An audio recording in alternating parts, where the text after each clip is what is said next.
Once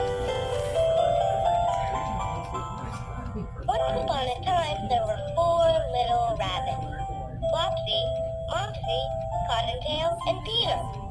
They lived in a rabbit hole with their mother underneath a large tree.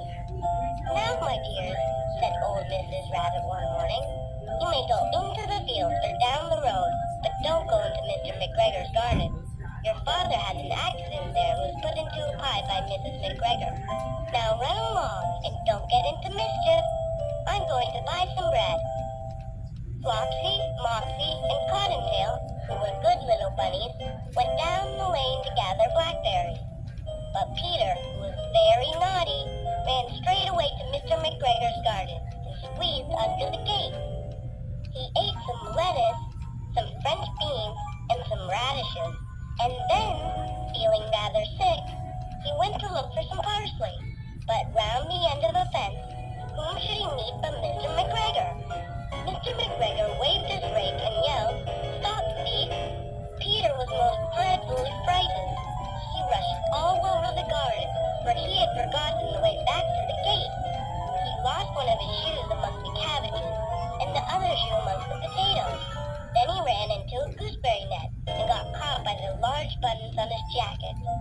Mr. McGregor came up with his rake, and raised it to hit Peter in the head, but Peter wiggled out just in time, leaving his jacket behind him.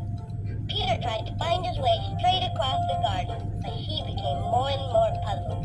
He climbed up into a wheelbarrow and peeped over. The first thing he saw was Mr. McGregor raking onions. His back was turned towards Peter, and beyond him was the gate. Peter jumped off the wheelbarrow and started running as fast as he could towards the gate. Mr. McGregor caught sight of him, but Peter didn't care. He slipped underneath the gate and was safe at last in the woods outside the garden. Peter never stopped running till he got home to the rabbit hole under the big tree. He was so tired that he flopped down upon the nice soft sand on the floor of the rabbit hole and shut his eyes. His mother was busy cooking. She wondered what he had done with his clothes.